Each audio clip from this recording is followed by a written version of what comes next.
Alright, what's going on, everybody, and welcome back to another Real Talk video, and may the Most High bless you. I pray all is well with everybody as we give the Most High all the honor, the glory, and all the praise. My title now says, "And every eye shall see him." Now I'm coming back, I guess we could say, with part 3. Is this literal or figurative interpretation? We see about this in the Bible, how so many people, debate about, okay, how is it everybody gonna see him? And I always say, and I'm gonna say this again in this video, look at the time frame. Look at who, what, when, and where. If we don't never do that with the Bible, it'll never make sense. So many people keep trying to make everything be a future event. So I'm gonna explain this the best way I can. Now I'm gonna say this off top, while a lot of people don't catch what I be saying. I'm not talking about everybody, because for one thing, I don't just look at King James. I compare with the Greek and the Hebrew. Look at the original meaning of the words. That's why I don't read a whole lot of different Bibles. It's so many Bibles out with so many interpretations, and every time another Bible come out with an interpretation, something gets left off. Or this Bible right here, this version might not have all the scriptures in it. So I stick close to what was originally said, and that means I have to go back and look at what was originally said, because King James has a lot of English words that mean more than one thing. Now, I have read the Bible the way it's laid out, but then I have read the Bible in chronological order. Then I've even read the Bible backwards, starting with Revelation. The reason why I'm saying is because if you think, because you're looking at the King James Version, that this is all the way in order, that's where a lot of people make their mistakes at. And that's why so many people keep trying to put a time frame on everything, like you can match your time up with the Most High's time, and that's not the way to do it. So that's why a lot of things I say is off the wall to a lot of people, because I know that this is not in the order. And I'm not saying it in a bad way. I'm saying the Most High is so powerful. The way the Most High laid out everything, like I said in the last video, it's no way nobody breathing can explain all this and know it all. Now, Revelation 1 and 7 is what I'm talking about. And like I said in the last video, I'm not trying to make people change their mind on what they believe. I'm just throwing out some facts that a lot of times a lot of us just never look at, or we might have read over it and didn't catch it. Now, Revelation 1 and 7 says, "Behold, he cometh with clouds, and every eye shall see him, and they also which pierced him, and all kindreds of the earth shall wail because of him. Even so, amen." And even in the book of Luke, the physician Luke in 21 and 27 says, "And they shall see the Son of Man coming in the cloud with power and great glory." Now, in the last video, I asked the question, which generation was Yahshua talking to? Now, cloud or clouds in the Greek also mean a group of people, a crowd of people. So when you start looking at the original meanings as they was using it, the way it was used, you will see a lot of difference in these scriptures. I'm not talking bad about the King James Bible. I'm saying when we study, do we study? Do we do some deep investigating on what something means, or do we just look at one scripture and take it for what it says and close up the Bible and okay, that's what it means? Check this out. When you think about who Yahshua was talking to, and I'm asked this question again, the same question Brother P.P. Drawings asked, big shout out to you. Where is Yahshua right now? In the last video I said, once again, that Yahshua was not in flesh no more. And many people keep walking around like he's still on the cross. And they still waiting on flesh right now. The reason I'm asking that because I'm trying to give you another way to check out this right here and look at this, because flesh is over with for Christ. Now, let's not forget, using our spiritual eyes, and also let's not forget that this Bible, especially Revelation, is full of symbols. It's very symbolic. The Bible alone is full of symbols, and I like to say parables and metaphors and even analogies. But most people want to make everything physically. Like I stated in the last video, like Paul said, things that's seen is temporary, but the unseen is eternal. Now, Revelation 1:7, Yahshua showed by sign what happens through his angel to John. And this is the revelation of Yahshua, not the revelation of John. So when he say every eye seeing coming with clouds, even those who pierced him, now what do you see with that? I know we all may see things different, or I understand it this way, JT. Well, I don't see it like that. I see it this way. Well, that's cool.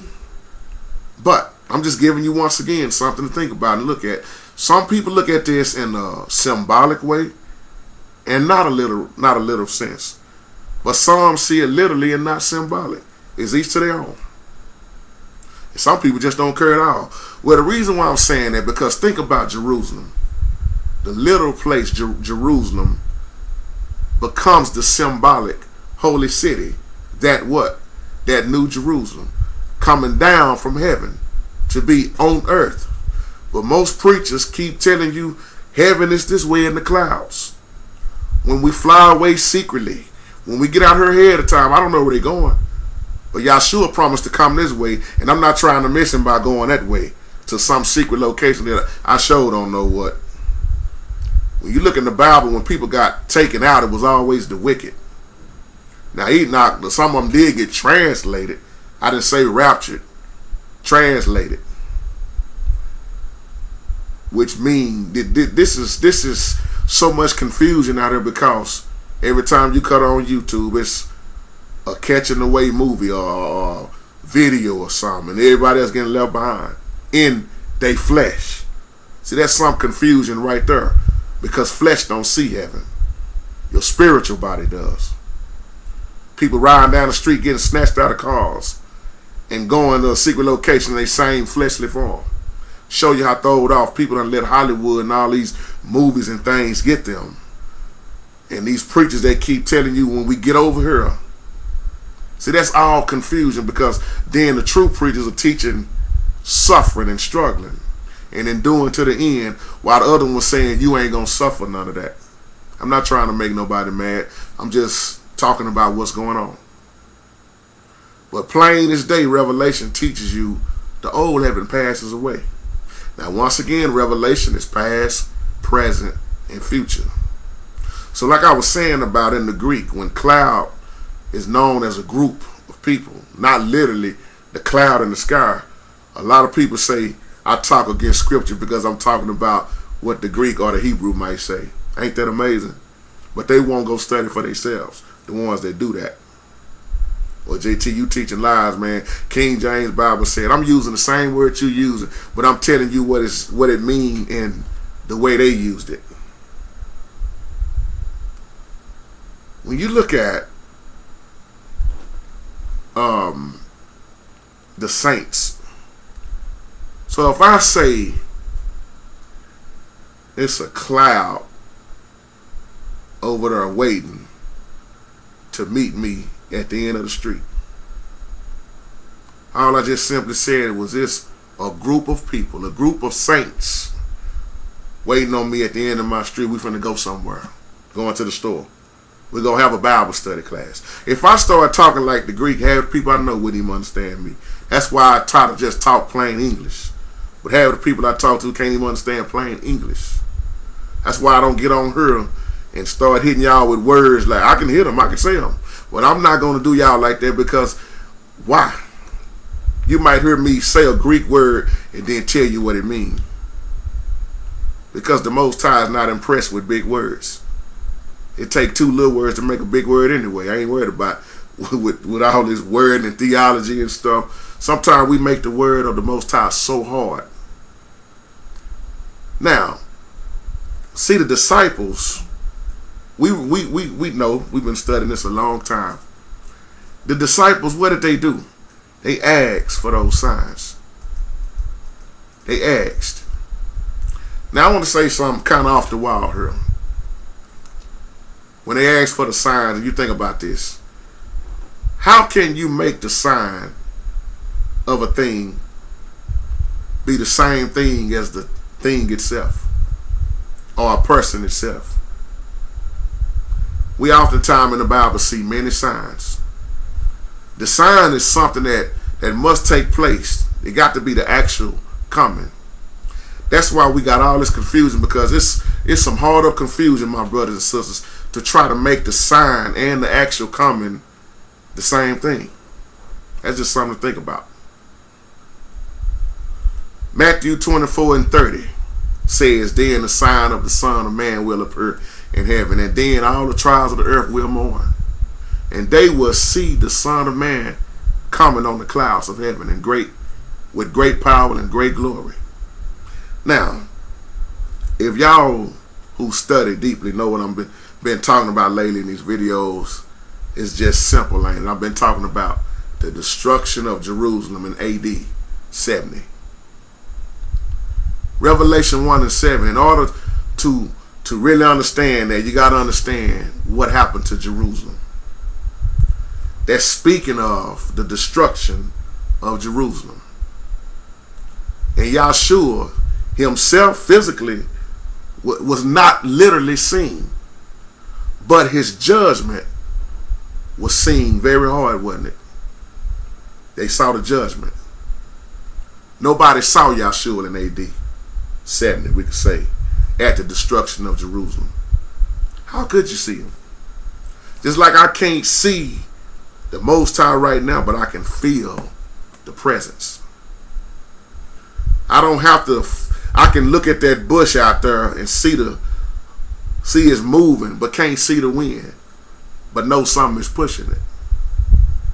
And that's why when I look in the spiritual realm, it goes against what so many people is teaching, because first of all, I pray before I get into this and tell the Most High to lead me, guide me. But what I teach, especially lately, is too hard for most people to accept, and I'm talking about Christians. But once again, it's each to your own how you look at this. The first question, if you really think about this, that the disciples asked, they said, when will these things be? Now that refers to the previous statement by Yahshua indicating that the temple will be destroyed. Go back to Matthew 24. Y'all know that's one of my favorites also. But then they turned around and asked we could say a follow-up or a follow-on question in two parts. They said, what will the sign of your coming?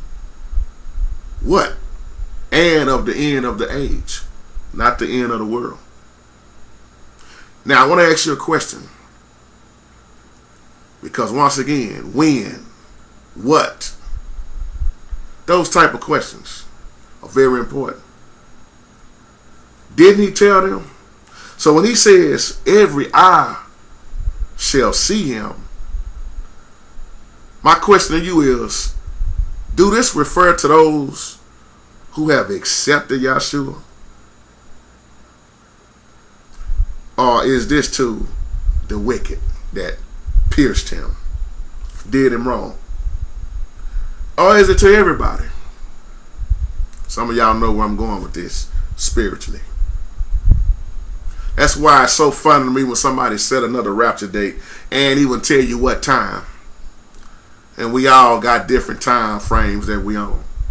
My 6 o'clock, not your 6 o'clock. Some folks 7-8 hours ahead of me.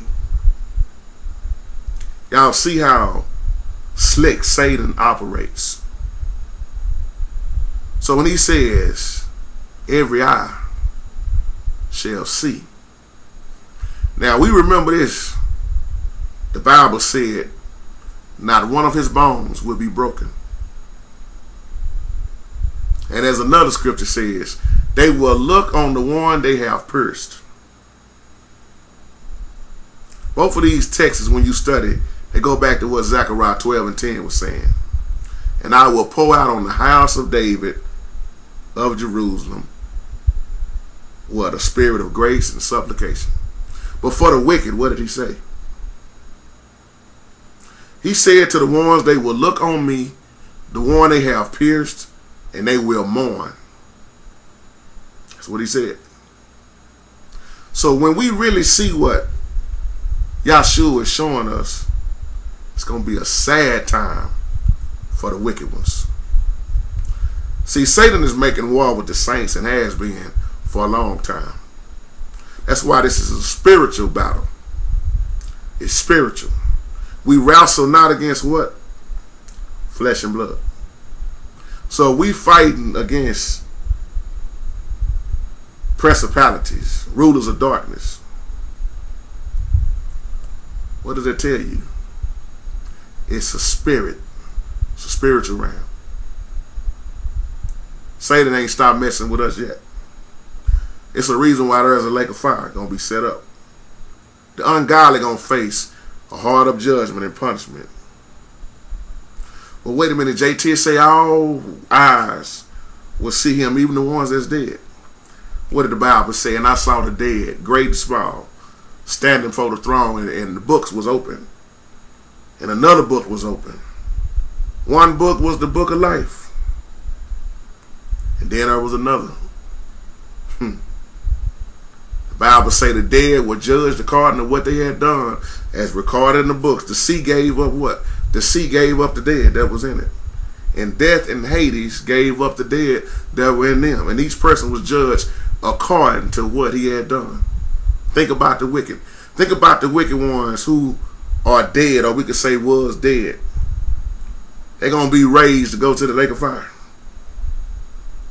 See, this is why I teach the lake of fire different than the grave, which you call hell. Most people want to argue and fight about talking about hell all day long, and hell is just simply the common grave. But it's a side of hell that you don't want to be on.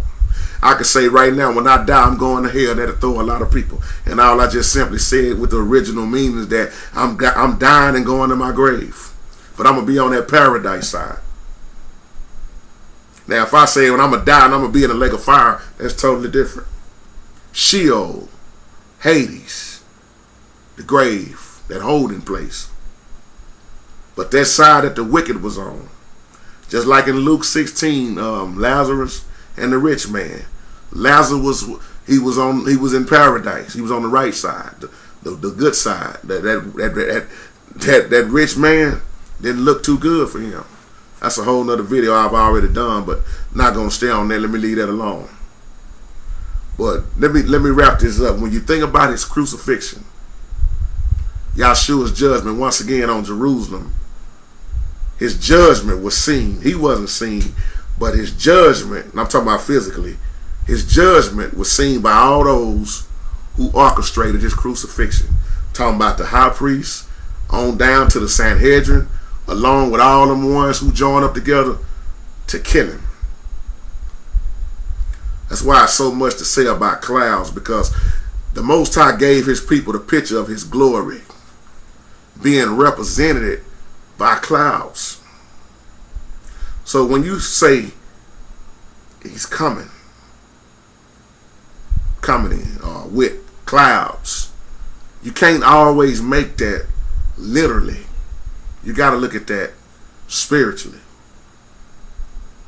So many times in the old covenant, Old Testament, the Most High glory did appear as a cloud to his people. But as the Old Testament unfolds, the Most High takes that concept and put together a cold-blooded metaphor of clouds to speak about his glory. Just like if I was to say right now, and I need some air.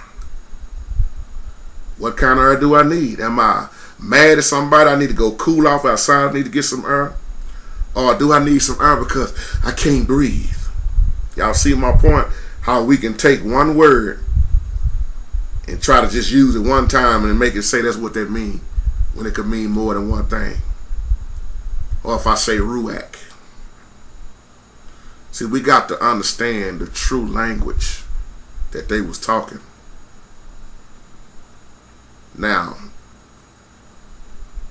I don't know it all, like I always say. But understand in Revelation 1 and 7, you got to go back and understand what was going on in the first century. Now let me ask y'all this as I close. Name me or show me any other generation apart from the original generation to which Revelation was speaking about. It say every eye shall see, even those who pierce. I ain't pierced him. Did you? Y'all catch what I'm saying? It's important to catch that. He said every eye. Then he turned right around and said, those who pierced me. He haven't been put on no cross no more, as I keep saying. He's not on no cross no more. He sent the Comforter, the Holy Spirit. So when you look at all of this I'm saying, and once again remember, everything that you think is in order is not in order like you think it is. Especially if you have never read the Bible chronologically. Things will make... I'm going to tell you something. I read Revelations backwards one time, and it made more sense reading it backwards than it did forwards. And I mean that. But that don't work for everybody. But I already read it forwards like that, like it's wrote. But think about that. What other generation could he have been talking about that pierced him? So when you try to make everything apply in the future, when a lot of this stuff has already happened, that's where a lot of the confusion comes in at. That's my time, my brothers and sisters. Y'all have a wonderful, wonderful, blessed day. Peace out.